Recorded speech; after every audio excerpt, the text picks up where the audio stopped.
Aliza talk के मुआज़्ज़िज़ सामीन को अलीज़ा कमल का सलाम।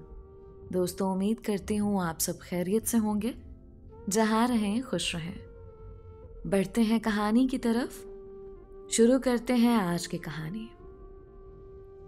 जिंदगी में कोई खुशी ना थी, फिर भी शादी से पहले खुश रहा करती थी। हरदम हंसना बोलना, सहेलियों की महफिल मुझ बिन सोनी थे। शादी हो गई तो दुनिया बदल गई। चंद दिन सुकून के गुजरे, फिर मुझे चुप लग गई। लगता था जैसे बहुत कुछ गुम हो गया है। वो हंसना हंसाना, सखियों संग आना जाना, सभी जैसे ख्वाब हो गया। मैट्रिक में थी, अब वो बीमार हुए। एफए किया तो वो हमें खैर बात कह गए। आगे पढ़ने का ख्वाब अधूरा रह गया।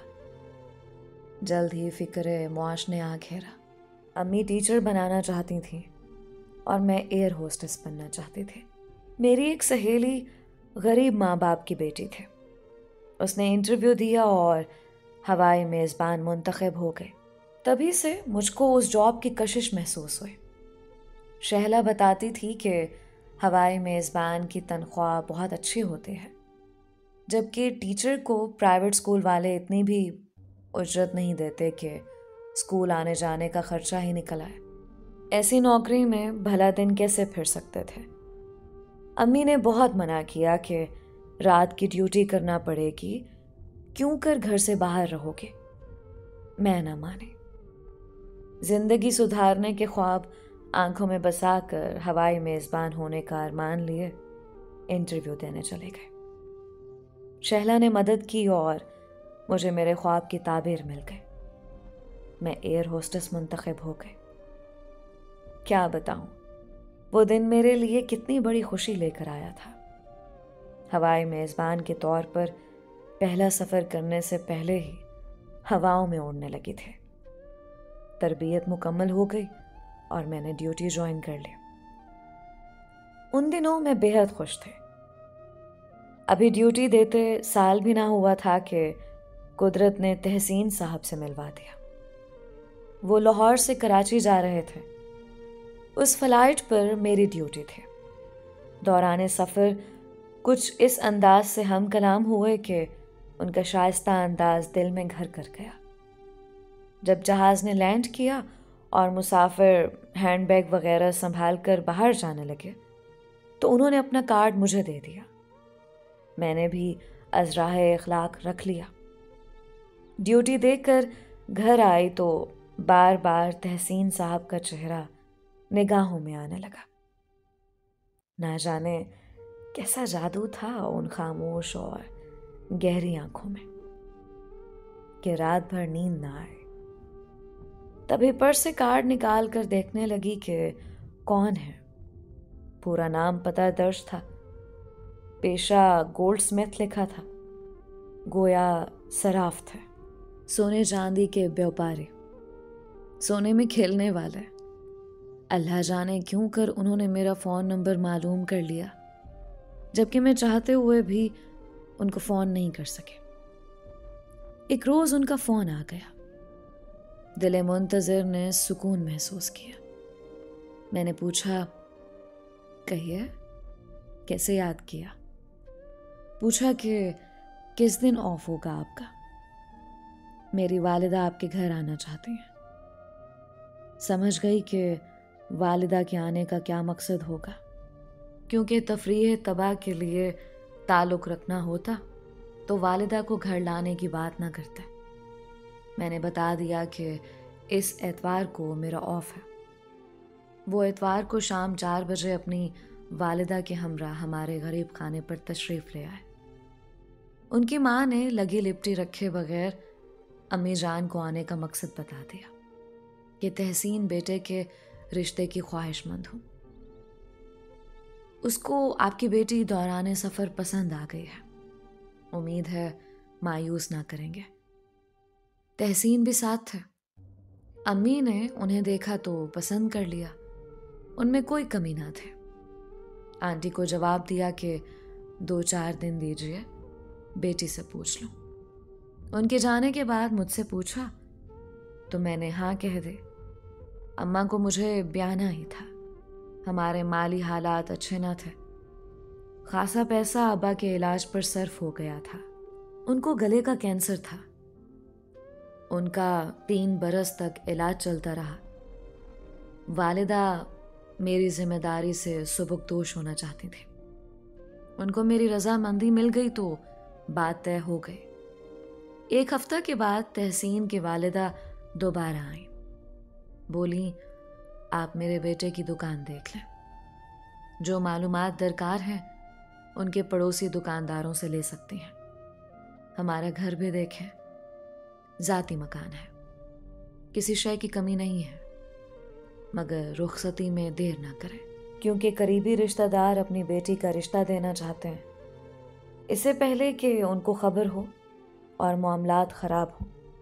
हम खामोशी से लड़की ब्याह कर ले जाना चाहते हैं। गर्ज दबाव डालकर उन्होंने 1 माह में तारीख ले ली। यूं हमें संभलने का मौका न दिया और ये कहकर के जहेज की ज़रूरत नहीं। निकाह के बाद मुख्तसर वक्त में रुखसती लेने आ गए। ये अजब शादी थी कि ना शादियाने बजे ना बारात आई। दूल्हा वालों को इस कदर जल्दी थी कि हमें अपने रिश्तेदारों को मदऊ करने न दिया। सिर्फ हमारी फूफी फूफा और 2 निहायत करीबी अजीज शिरकत कर सके। शादी के बाद सास ने कहा कि बेटी, मुलाजमत छोड़नी पड़ेगी। इसकी इजाज़त हम नहीं दे सकते, वरना शादी कामयाब ना होगी। मुझे मुलाजमत छोड़ने का दुख हुआ, मगर शौहर और सास की खुशनूदी मुकद्दम जाने। शहला कहती रह गई कि पहले उनके तौर तरीके देख लो। शादी में भी उजलत की है और मुलाजमत छोड़ने में भी जल्दी कर रही हो। ऐसा ना हो कि मुलाजमत छोड़कर पछताना पड़े। अब सोचने का वक्त ना था। शादी हो चुकी थी, उसकी कामयाबी के बारे में सोचना था। मैंने शहला की बातों पर कान न धरे। 2 माह बाद ही तहसीन साहब घर से गायब होने लगे। कहते थे कि कारोबारी सिलसिले में दूसरे शहरों में जाना पड़ता है।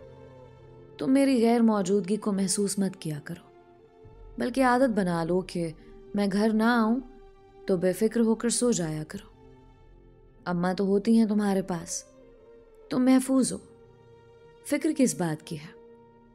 खुद कमाया करती थी तो पर्स में हर वक्त पैसे रहते थे, लेकिन शादी के बाद पर्स खाली रहने लगा। तहसीन घर के खर्चे के लिए अखराजात की मद में रकम अपनी माँ को देते थे। मुझे 1 पैसा ना देते। कभी ज़रूरत पड़ जाती तो कहते, अम्मा है ना, उनसे मांग लिया करो। आहिस्ता आहिस्ता मैंने अपनी ख्वाहिशात का गला घोंटना शुरू कर दिया। उनकी वालिदा से मांगते मुझे अच्छा न लगता। अगरचे जो शय कहती मंगवा देती, मगर जेब खर्च की तो बात ही और होती है। शौहर अक्सर गायब और मेरे पास फूटी कौड़ी ना होते। फिर तहसीन की तवज्जो मुझ पर कम होती गई तो एक अनजाने दुख की आग में जलने लगी। किसी से कह सकती थी और ना फरियाद कर सकती थी। खुलकर रो भी ना सकती थी कि सास कहती थी, किस बात का रोना है? कौन सा गम है? सब कुछ तो है तुम्हारे पास।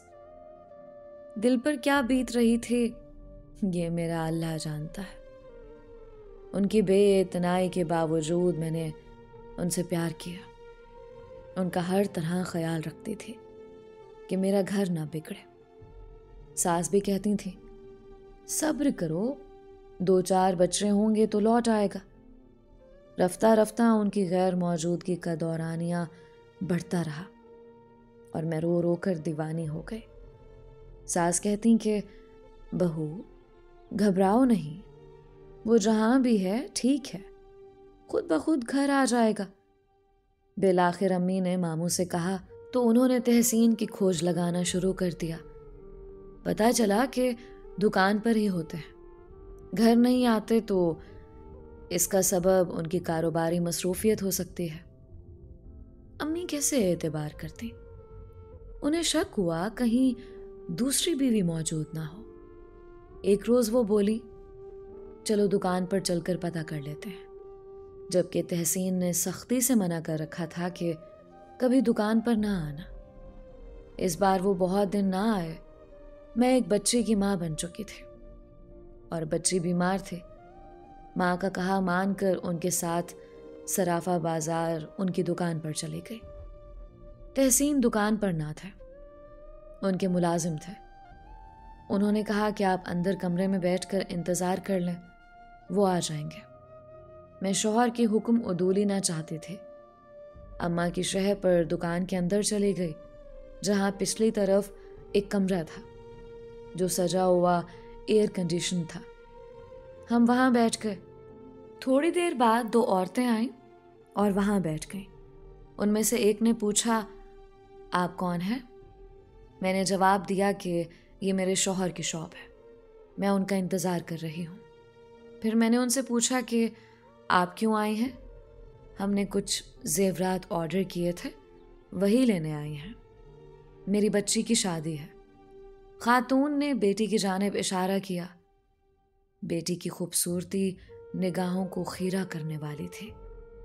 खैर, सुनार की दुकान पर तो हर किस्म की खवातीन आती हैं। थोड़ी देर बाद खातून ने सवाल किया, क्या तहसीन साहब घर नहीं आते जो आप दुकान पर आ गई हैं? हाँ, कई दिनों से घर नहीं आए। बच्ची बीमार है तो मैं वालिदा के साथ आ गई। बेख्तियार सच मेरे मुंह से निकल गया। उम्र रसीदा खातून ने कहा, ऐसे शख्स से यूं कब तक तुम्हारा गुजारा होगा? बेहतर है कि अभी से रास्ता अलग कर लो। आज एक बच्ची है, कल 2 बच्चे और हो जाएंगे, फिर क्या करोगी? हमारे यहाँ तलाक इतनी आसान नहीं होते। मैंने कहा तो वो बोली, तहसीन मेरा बेटा बना हुआ है। मैंने सब बच्चों की शादियों के जेवरात इनसे ही बनवाए हैं। मुझे माँ समझता है। अगर तुम कहो तो मैं तुम्हारी मदद करूं।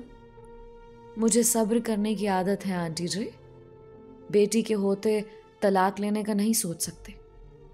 अल्लाह उनको हिदायत दे। हम वहां 3 घंटे बैठे रहे। दरअसल मैं चाहती थी कि ये औरतें जाएं तो हम जाएं। वो मगर टस से मस ना हुई, बल्कि बेटी ये कह रही थी कि वक्त देकर नहीं आए। किस कदर गलत बात है। अल्लाह जाने तहसीन को उसकी माँ ने कैसी तरबियत दी है। एडवांस रकम ले लेता है, फिर महीनों चक्कर लगवाता है। अभी ये बात उसने कही थी कि उस लड़की का भाई आ गया। बोला, बाजी नगमा अभी तक नहीं आया, किधर है वो मलून? मुझे बहुत बुरा लगा कि मेरे शौहर के बारे में ये कुनबा कैसी बातें कर रहा है। नौजवान लड़के ने मेरे जानिब देखा तो अपनी माँ से पूछा, ये कौन है? माँ बोली, तहसीन मियाँ की पहली बीवी है। पहली बीवी का सुनकर मैं चौंकी। गोया दूसरी भी है कोई। अम्मी जान ने भी हैरत से उन लोगों को देखा। क्या उनकी दूसरी बीवी भी है? मेरी माँ से रहा ना गया, सवाल कर दिया। हाँ, ये जो सामने बैठी हैं, मेरी बहन, ये उनकी दूसरी बीवी हैं। लड़के ने बगैर झिझके जवाब दिया। अम्मी ने दांतों में उंगली दाब ली। अजीब बात है, इतनी देर से आप तहसीन को बुरा भला कह रही हैं, ये नहीं बताया कि ये उनकी दूसरी बीवी हैं। बहरहाल इतना दिल दुखाकर चिकनाचूर हो गया। जब्त करने के बावजूद बंधन टूट गया और आंखों से आंसू बह निकले। मुलाजमत भी उनके कहने पर छोड़ दी थी। अब क्या होगा? यह अंदेशा भूत बनकर डराने लगा। मेरी हालत देखकर अम्मी ने मेरा हाथ थामा और घर ले आई। मैं उस दिन किसी हारे हुए जुआरी की तरह लड़खड़ाते कदमों से घर पहुंची थी, जबकि वो खवातीन हमें हमदर्दाना लहजे में मुखातिब करते हुए तहसीन को कोस रही थी। उन्हें धोखेबाज फराजिया कह रही थी। उन्होंने बातों बातों में मेरे घर का पता भी पूछ लिया था। इस वाक़ये को ज़्यादा दिन न गुजरे थे कि वो खातून घर आ गई और कहा कि तुम्हारी बेटी किसका इंतज़ार कर रही है? उस सांप ने तो हमें भी डस लिया है। अब हम एक ही कश्ती के सवार हैं। मैं ये बताने आई हूं कि उसने एक और शादी कर रखी है। वो अब मेरी बेटी के पास भी नहीं आता और ना खर्चा देता है। अगर इस बात का तुम्हें यकीन नहीं है तो मेरे साथ चलो और उसकी तीसरी बीवी से मिलो। वो हमारी पड़ोसन की बेटी है, मेरी बेटी की सहेली थी जो कि अब सौतन बन गई है। मैंने कहा, देख कर क्या करूंगी, जहां एक वहां पर दो भी सहे। लेकिन उस खबर ने दिल को बहुत तड़पाया। मैंने अम्मी से कहा कि आप जाकर देख लें, क्या पता इस बात में कोई गलत फहमी हो। खातून के साथ अम्मी गईं। वो एक खूबसूरत लड़की के घर ले गईं जहां नई नवेली दुल्हन से मुलाकात कराए, जिसकी उम्र 17 बरस होगी। हुस्न में मिसले महताब थे। बोली, हाँ मैं तहसीन की बीवी हूँ। हमारी शादी को 15 रोज हुए हैं। वो मेरे लिए घर ले रहे हैं। तब तक मैं मैके में रहूंगी। वो खातून अम्मी को अपने घर भी ले गई जहां उनकी बेटी नगमा से मुलाकात हुई। वो रंजीदा थी। कहा कि आप लोग बेशक उस फ्रॉड शख्स से बंधन कायम रखें, मैं तलाक ले लूंगी। अभी बच्चे नहीं हैं, कल को हो गए तो उनको पालना मुश्किल हो जाएगा। ये शख्स जब एक शादी और कर लेता है तो पिछली बीवी का खर्चा बंद कर देता है। मुझे 6 माह से खर्चा नहीं दिया, इसीलिए उस रोज हम दुकान पर गए थे। अक्ल का तकाजा यही है कि उस बेवफा से किनारा कर लिया जाए। वो तलाक की राह दिखाकर चली गई, मगर मेरी सोचों में आग लगा गई। अब दिल यही चाह रहा था कि ऐसी जिंदगी से निजात पा लूं कि मैं रूखी सूखी में भी शराफत से गुजार रही थी और वो अयाश शादी पर शादी किए जा रहा था। मेरी क्या अपनी बच्ची की भी परवाह ना थी, सिवाय महरूमियों और इंतजार के, कर्ब के। और दिया ही क्या था उसने मुझे। मैंने मैके में डेरा जमा लिया और लौट कर घर ना गए। चंद दिनों में घुल घुल कर आधे रह गए। 3 बरस की उम्र में बूढ़ी नजर आने लगी। तहसीन आए तो सीधे मुंह बात न की, उल्टा नाराज हुए कि दुकान पर क्यों आई थी जब मैंने मना किया था। अगर दोबारा ये गलती की तो तलाक दे दूंगा। दे दो तलाक, मैं कौन सा खुश हूं तुम्हारे साथ। गुस्से में मेरे मुंह से निकल गया। मेरा इतना कहना था कि उन्होंने मुझे एक साथ 3 तलाकें देकर कहा कि लो, ये शौक भी पूरा कर लो। मेरा दिल लहू लहू हो गया। एक रोज मेरी सास रोती सूरत बनाकर मेरे पास आई। अफसोस करने लगी कि बहू, तुमने होश से काम न लिया। किन औरतों का एतबार कर लिया। वो उस बाजार की औरतें हैं, पैसे के गुलाम हैं।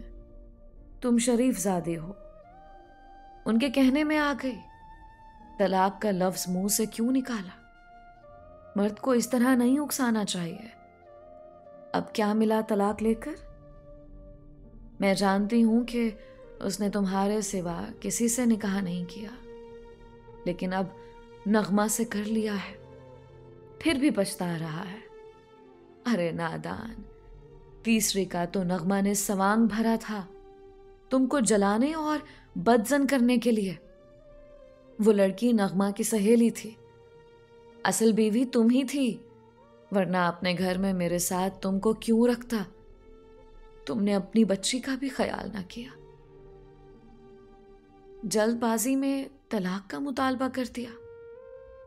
अरे बेटी, बीवी तहम्मुल से काम ले तो ये चुड़ैलें कदम नहीं जमा सकती, मगर उस चालाक औरत ने तुम्हारे कदम उखाड़ दिए, इसलिए कि अपने कदम जमा सके। नगमा बिलाखिर तहसीन से निकाह करने में कामयाब हो गई। मेरी खुशियों को डसने वाले। मैंने किसका एतबार कर लिया? मेरा घर तो मुझसे छिन गया। ज्यादा दुख इस बात का है कि मेरी बच्ची बाप की शफकत से महरूम हो गई। किसी के बहकाने में आकर जहर का प्याला पिया तो अब कौन सा सुकून है। आज तक दर दर की नौकरियां कर रही हूं। वालिदा फौत हो गई हैं। कोई बहन है ना भाई, सहेली और ना गमगुसार। नौकरी की थकन भी औरत के लिए जानलेवा होती है। ये तो वही जाने जो नौकरी करती है।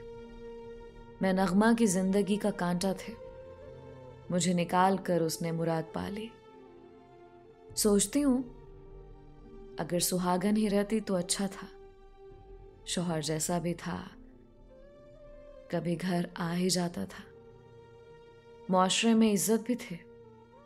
गुमान था तलाक लेकर सुकून मिल जाएगा, लेकिन नहीं मिला।